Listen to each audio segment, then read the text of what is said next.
यह कहानी है बिहार के एक छोटे से गांव मायापुर की। इस गांव के ज्यादातर लोग गांव छोड़कर शहर जा बसे हैं। अब यहाँ अधिकतर बुजुर्ग और कुछ गिने चुने लोग ही बचे हैं, लेकिन सभी मिलजुल कर रहते हैं और एक दूसरे की मदद करते हैं। गांव में सभी के घर ज्यादातर मिट्टी के हैं और सड़कें भी कच्ची मिट्टी की बनी हैं। सभी के घर एक दूसरे से काफी दूर हैं, फिर भी सभी एक दूसरे के यहाँ आया जाया करते हैं। इसी गांव में सुधीर काका की एक छोटी सी चाय की दुकान थी, जिस पर अक्सर बुजुर्ग और कुछ लोग चाय पीने आते थे। रात के 8 बज चुके थे। सुधीर काका की दुकान पर अशोक काका और श्याम चाचा बैठे हुए हैं। भैया सुधीर, कैसी चल रही है दुकान? अरे अशोक काका, ठीक ही चल रही है। अब समय बदलता जा रहा है। पहले दुकान पर कई सारे लोग और बुजुर्ग देर रात तक बातें करते थे, अपनी अपनी किस्से कहानियां सुनाते थे और चाय पीते थे, जिससे मेरी दुकान भी अच्छी चलती थी। अरे हाँ सुधीर, अब बस समय जा चुका है। आधे से ज्यादा लोग शहर जा बसे हैं। और तुम सुनाओ अशोक, कैसा चल रहा है तुम्हारा कारोबार? अब क्या सुनाएं? इस बारिश ने सारा धंधा बंद पड़ा है, लेकिन अपने खाने लायक तो बंदोबस्त हो ही जाता है। इसी तरह काफी समय तक वो सब आपस में बातें करते रहते हैं। तभी सुधीर की दुकान पर 2 नौजवान लोग और आते हैं। अरे सुधीर काका, 2 कड़क चाय लगाओ, एक मेरे दोस्त के लिए और एक मेरे लिए। इस ठंडे बारिश के मौसम में यहाँ चाय की टपरी पर बैठकर चाय पीने में और थोड़ी गपशप करने में जो मजा है वह और कहीं नहीं है भैया। बिल्कुल ठीक कहा बेटा तुमने। आओ बैठो और चाय का आनंद लो। अरे अशोक काका, आप भी यहाँ हो, मैंने तो आपको देखा ही नहीं।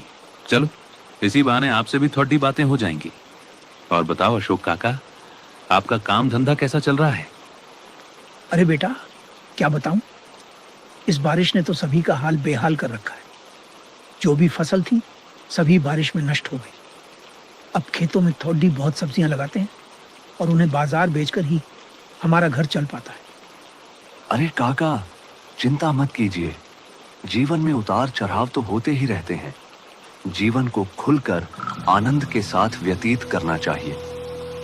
ठीक कहा बेटा तुमने। हमें अपनी शेष बची जिंदगी को हंसी खुशी से जीना चाहिए।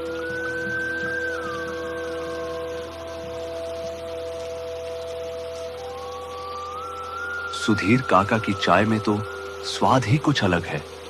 मानो एक घूंट पीते ही जिंदगी के सारे कष्ट समाप्त हो गए हों।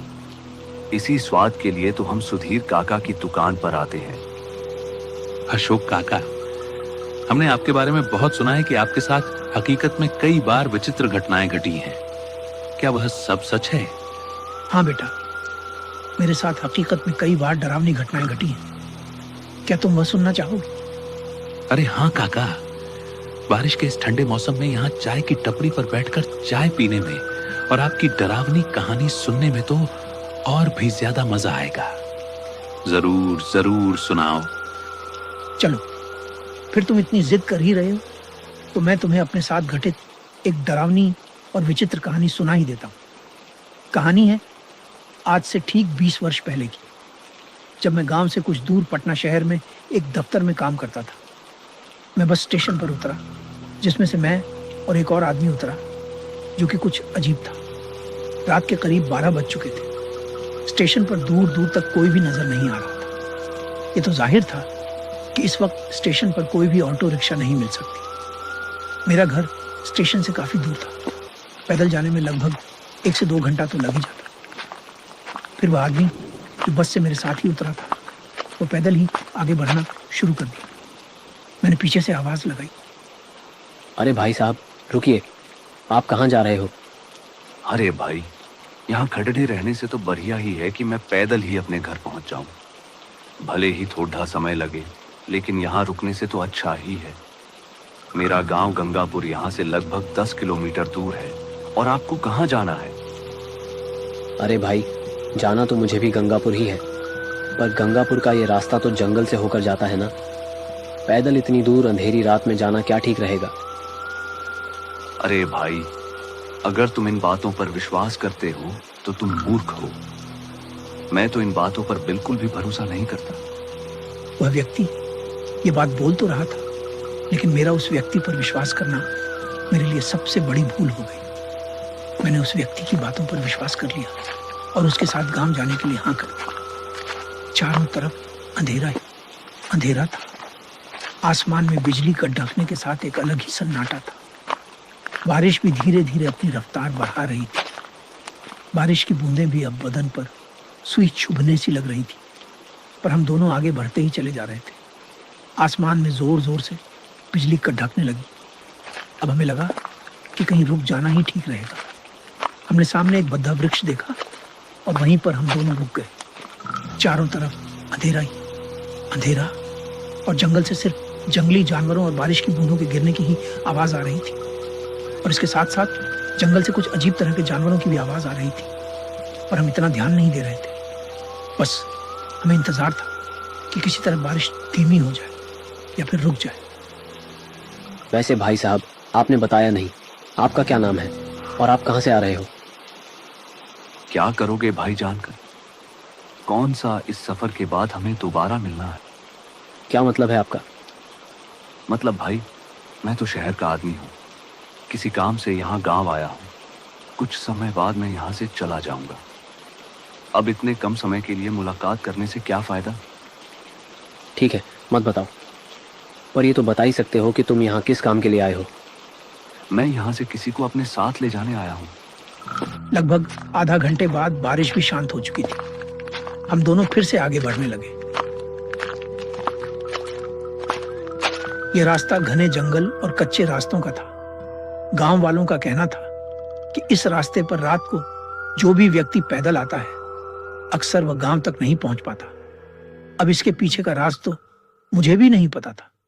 बारिश पड्डी डेशने के कारण जंगल में काफी ठंडी ठंडी हवाएं चल रही थी और पैदल चलने में भी काफी मजा आ रहा था।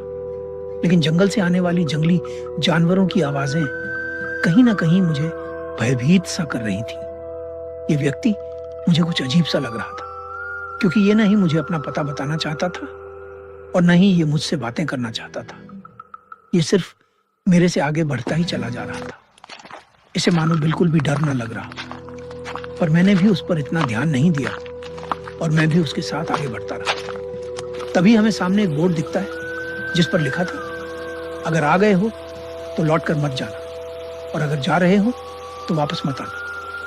मुझे यह पढ़ने के बाद कुछ समझ नहीं आया और मैंने उस व्यक्ति से पूछा, अरे भाई, इस बोर्ड पर क्या लिखा है? क्या तुम कुछ समझ पा रहे हो? मुझे तो कुछ समझ नहीं आ रहा। चलो छोड़ो, हमें आगे बढ़ना चाहिए। काफी रात हो चुकी है। ज्यादा वक्त बर्बाद करना हमारे लिए सही नहीं है। हाँ भाई, आप ठीक कह रहे हो। फिर से हम दोनों आगे बढ़ने लगे। जंगल से कभी भेदिए की आवाज तो कभी उल्लू की आवाज लगातार आ रही थी। बारिश रुकने का नाम ही नहीं ले रही थी, बल्कि इस बार तो बारिश ने हद ही पार कर दी। बारिश बहुत तेज पड़ने लगी। हम दोनों भाग भाग कर जल्दी से एक कुटिया के पास पहुंचे, जो कि सुनसान पड्डी थी। उसमें कोई नहीं था, लेकिन हमने अंदर जाना उचित नहीं समझा, इसलिए हम दोनों बाहर ही खड़े रहकर बारिश रुकने का इंतजार करते रहे। थोड़ी देर बाद ही जंगल से अजीब अजीब आवाजें आने लगी, मानो कभी किसी औरत के रोने की तो कभी किसी बच्चे के रोने की। मुझे यह सुनकर काफी डर लगने लगा और मैंने उस व्यक्ति से कहा, अरे भाई, क्या ये सब आवाजें सुनी तुमने? हाँ भाई, आवाज तो सुनाई दी मुझे भी। लगता है कोई मुसीबत में है। पर भाई, इतनी रात को कौन औरत यहाँ जंगल में आई होगी? चलकर देखते हैं। क्या पता वह मुसीबत में हो, इसलिए रो रही हो। फिर मैं और वह व्यक्ति दोनों आगे बढ़े। बारिश अभी भी लगातार पड्डी डीडी यच रही थी। कुछ समय बाद किसी की पायल की आवाज भी आने लगी। हम दोनों ने धीरे धीरे उस आवाज का पीछा करा। चारों ओर जंगली जानवरों की आवाज और काला अंधेरा। अरे भाई साहब, मुझे ये सब कुछ ठीक नहीं लग रहा। हमें यहीं रुक जाना चाहिए। कुछ देर तक उस व्यक्ति का कुछ जवाब नहीं आया। ये देखकर तो मेरी रूह कांप गई। मुझे बहुत डर लगने लगा। अब वह पायल की आवाज और उस औरत के रोने की आवाज और जोर जोर से आने लगी। फिर मैं वहां 1 मिनट भी नहीं रुका और अपने गांव की ओर बढ़ने लगा। अब वह सब आवाजें शांत हो चुकी थी। मैं अपने तेज कदमों से आगे बढ़ते जा रहा था। तभी सामने फिर से मुझे वही अजीब बोर्ड दिखता है जो कि मुझे शुरुआत में दिखा था। मैं ये देखने के बाद आश्चर्यचकित रह गया, क्योंकि जो बोर्ड जंगल के शुरुआत में था वो जंगल के इतने अंदर आने के बाद दोबारा कैसे आ गया। मुझे अब सच में बहुत डर लगने लगा। थोड़ी देर बाद फिर से उस औरत के रोने की आवाज आने लगती है और लग रहा था वो मुझे मेरा नाम लेकर पुकार रहा है। जब मैं उस आवाज के नजदीक गया तो देखा कि कोई आदमी पेड़ाज के नीचे खड़ाता है। ठीक से वह दिखाई नहीं देता। जब मैं बहुत नजदीक गया और देखा तो वो वही आदमी था जो मेरे साथ था। मैंने पूछा, अरे भाई, कहाँ खो गए थे और अब यहाँ औरत की आवाज में क्यों रो रहे हो? तभी वह जोर जोर से हंसने लगता है। तभी बिजली की एक तेज गड़गड़ाहट के साथ आसमानी रोशनी होती है, जिससे वह व्यक्ति अपने असली रूप में आ जाता है और जोर जोर से हंसने लगता है। ये देखने के बाद तो मुझे लगा कि आज मेरा आखिरी दिन हो। मैं डर के मारे एक जगह से हिल भी नहीं पाया। फिर मैंने हिम्मत करके भगवान जी का नाम लिया और वहां से भाग गया। मैं अपनी पूरी जान लगाकर वहां से भाग रहा था। मेरे पास इस समय भागने के अलावा और कोई दूसरा रास्ता नहीं था। मैं भागता रहा। अचानक से मेरी आंखों के सामने काला अंधेरा छा गया। सुबह जब मेरी आंखें खुली तो मैंने देखा कि मैं रेलवे स्टेशन पर। मुझे कुछ भी समझ में नहीं आ रहा था। मैं वहां से तुरंत ऑटो पकड़ DTTH कर अपने घर वापस आ गया। और फिर मैंने कभी भी उस दफ्तर में रात की ड्यूटी नहीं की। और आज भी मैं उस स्टेशन पर रात को जाने से बहुत डरता हूं। उस दिन के बाद मैं रात को न ही उस स्टेशन की तरफ गया और न ही रात की ड्यूटी की। बहुत बहुत डरावनी कहानी थी काका। मजा आ गया।